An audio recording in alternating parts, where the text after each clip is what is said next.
Hello people, my name is Ben Wray and I'm bringing you the first book review from the balcony. Here it is in all its glory. Sometimes I like to sit out here and enjoy a good book, so I thought why not start sharing it with you guys and starting a bit of discussion around these books. Now, my first book review is going to be about this book, The Ministry for the Future, which I've just finished. It's by Stanley Robinson and it's a fascinating read. It's a book about climate change and the future, obviously, but it's not a utopia or a dystopia. It's more like a how-to guide for people who want to do something about the catastrophe that's on our way. This topic has been on my mind particularly this summer because I live in the Basque Country in the north of Spain, and this year in Spain it's been one extreme weather event to the next. If it's not a flood, it's a heat wave. If it's not a fire, it's a drought. And so this book, Ministry for the Future, is really about the dynamics of climate catastrophe and climate politics, how the two interact. The response to Ministry for the Future has been pretty large scale. It's won a lot of admirers all the way from the far left to the liberal centre. I came across this book whilst reading Andreas Malm, who is probably the leading Marxist writer on climate change today. Most famously, he's recently published a book called How to Blow Up a Pipeline, which makes the case for the violent destruction of property as a strategy to reduce emissions. But if you look at my copy of the book here, you'll see it says at the top, one of Barack Obama's favourite books of the year. Now, when I received my copy, I wasn't aware that it was one of Barack Obama's favourite books of the year, and I've got to tell you that immediately put me off the book. Here's a clip of Barack Obama talking about the fossil fuel industry, and it might give you some indication why it put me off. American energy production, it went up every year I was president, and that whole suddenly America's like the biggest oil producer, the biggest guy. That was me, people. I just wanted to... So what is it about Ministry for the Future that can appeal to both Barack Obama and Andreas Malm? Well, first of all, let me talk you through the key plot lines without giving away too much of the story. Ministry for the Future begins with a devastating heat wave in India which kills over 20 million people, more than in the First World War. Though that might seem far-fetched, Robinson's book is meticulously researched, and that particular heat wave is based on a 2017 scientific paper about the sort of heat waves that are likely to hit the subcontinent. The heat wave disaster precipitates a kind of revolution in India, where the old political order are chucked out and a government of complete newcomers enter the scene who are committed to radical action to reduce carbon emissions, from regenerative agriculture all the way to experimental geoengineering projects to block out the sun in space.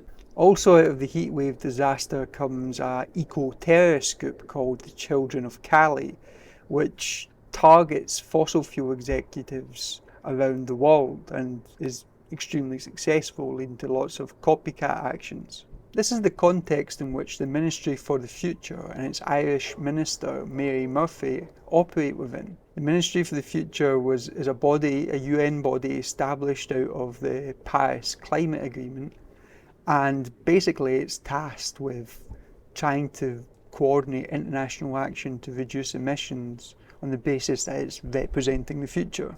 The story follows Murphy as she learns from best practice around the world, tries to navigate the difficult politics of climate change, and generally struggles with trying to deliver a huge transformation without really having the powers to do it in what is a world which is increasingly spiralling into crisis. As climate-related disasters interact with political chaos and economic crisis, increasingly the powerful have to move more in Mary Murphy's direction. Inertia starts becoming its own form of liability. Mary herself personally suffers from the failure of elites to respond to this crisis in a timely manner. But at the same time, she's also grappling with the limits of her own strategies and tactics, and tacitly supports her right-hand man establishing a black wing of the Ministry for the Future. What I really like about Ministry for the Future is that it's an antidote to the doom and gloom culture that permeates among young people especially. Malia comes to me, she says, you know what, she's 24, all our friends, sometimes we talk about climate change and we just feel like there is no way we're going to be able to solve this. I'll be honest with you, Dad, a lot of my friends, they just feel as if, what's the point? Because the world's burning. What Ministry for the Future says is that yes, the future will be scary, it will be full of horrors, but at the same time it will open up the space for collective actions, political actions on a scale and intensity that we can't really imagine at the moment. There is no revolution without a real crisis of the existing order, and there is no real crisis, I'm afraid to say, without suffering and hardship at the same time.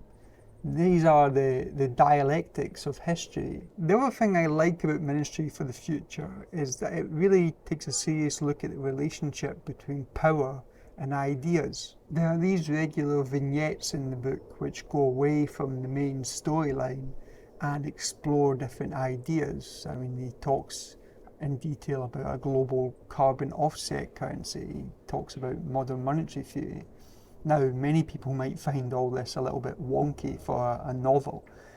I myself, as someone who used to work as a head of policy for a think tank, quite enjoyed it.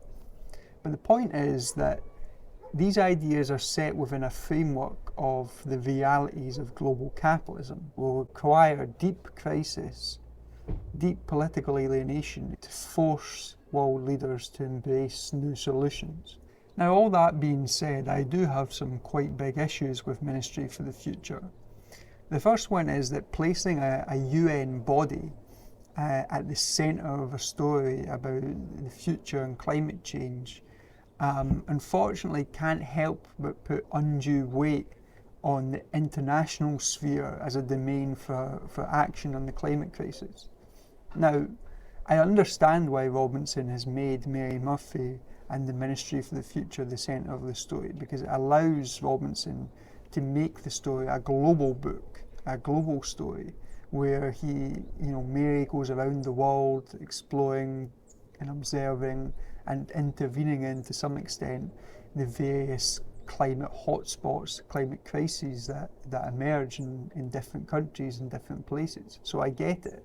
But the danger is that it allows readers to engage and indulge in a cosmopolitan fantasy that solutions aren't going to come through conflicts, especially class conflicts. They're going to come through international forums like the UN climate summits.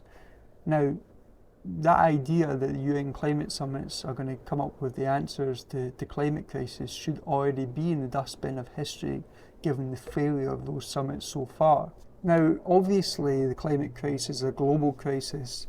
International cooperation will be necessary to address it. But that international cooperation will have to come on a very, very different basis to the institutions which run the world at the moment, the IMF, the World Bank, so on and so forth. Their form of international cooperation will have no answers to the climate crisis, so it will require national level change to disrupt the international sphere and lead to a new form of international cooperation. There's actually been a good example of this very recently in Ecuador, where in a national referendum they voted to keep oil in the ground in an Amazonian region of Ecuador.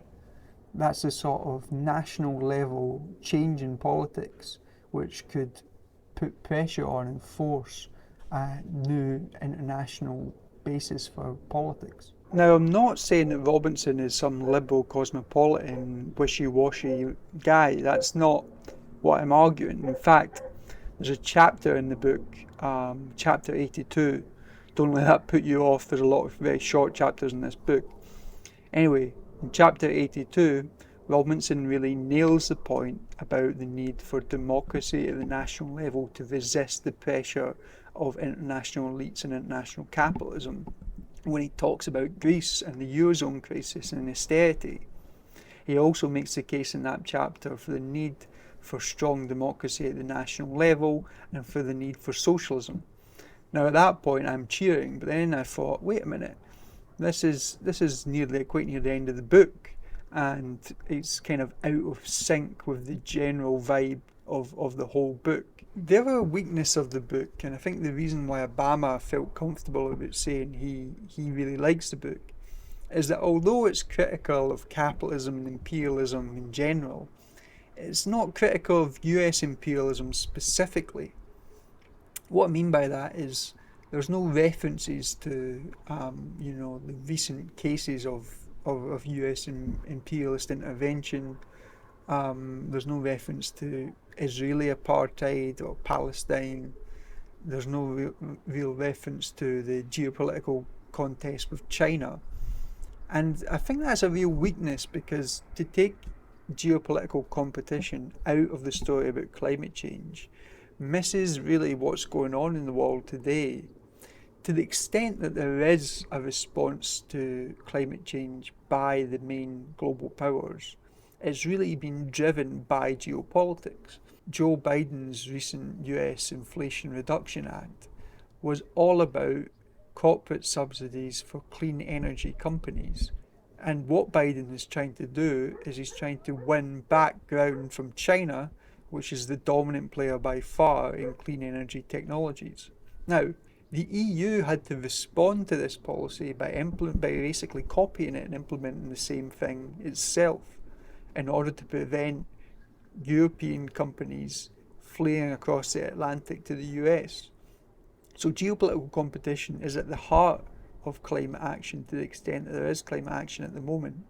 I don't think that's going to change into the future, and that's really absent from Robinson's narrative. Finally, although strikes are referred to in Ministry for the Future, there's no real sense of an understanding of the relationship between climate breakdown and social class. How different class actors will respond differently to climate crisis and climate politics, and also the distributional effects of how climate breakdown will affect different people in different ways dependent on their social class. I think that's unfortunate, because although class is quite an unfashionable topic these days, particularly in the realm of politics, I'm of the view that it will make a comeback as the climate crisis deepens. The last point I want to make is probably the most important one, and it's more of a question mark rather than, a criticism or a point of agreement with Robinson. That is that the assumption which runs through Ministry for the Future is that climate-related disasters automatically lead to climate-related responses. So an Indian heat wave leads to a change of government which is committed to rapid decarbonisation, and a terror group which targets fossil fuel executives. It seems logical, right? Climate-related disaster, climate-related response. But I've got a question mark, because my experience of witnessing climate-related disasters is that if there is a political response at all, and often there doesn't seem to be, it doesn't lead to a major climate-related response, far from it. I just read an article in The Guardian about Greek wildfire in 2021. Now, the author went and spoke to people who experienced this wildfire directly and suffered from it. What she found was that while there was, plenty of political anger about what happened, the last thing they wanted to hear was that this was a result of high carbon emissions and human-induced climate change. Now, that might sound ridiculous to you, but when you've suffered something which is a localized event and you want to blame specific politicians or individuals that you think are responsible due to their incompetence, due to corruption, talking about this abstract thing, global carbon emissions, can seem like a distraction. There is a real disjuncture that exists between the experience of climate-related disasters, which are very localized, which relate to politics at the local and national level in very specific ways, and the climate crisis itself, which seems abstract and global. Now, there is ways to get around this problem and to put names and faces on the climate crisis, and Ministry for the Future points to very good ways in which you can go about doing that. But even with that taken into account, I still have some doubt that climate disasters will lead to climate responses in the way which Robinson has no doubt about. But in the spirit of this book, let me end on an uplifting note. Reading Ministry for the Future has really got me thinking about climate politics, about what the future is going to look like, about how it's going to shape social struggles. And I think that was the purpose of Robinson's book. He wanted to get people thinking about what politics is going to look like going forward. And if you're an activist and you want to change the world, what sort of politics are you going to have to commit to in order to do that. I read another review by Justin Perdue of Ministry for the Future, where he called the book a genre of strategic utopian fiction. And I think strategic utopian fiction is quite a good genre for our age, because really what we don't need right now is to be thinking up ideas. What could the best possible world look like? What we do need is to think that it is possible to get to a better world, that a disastrous future is not the only one ahead of us. And Ministry for the Future is a positive book. It does believe that things can change for the better despite the way the world appears to be going, and that's much needed in our present era. That's it for the first book review from the balcony from me, Ben Wray. If you enjoyed this, give it a like and a share. Subscribe to the YouTube channel or on whatever podcast channel you use, and I'll see you next time.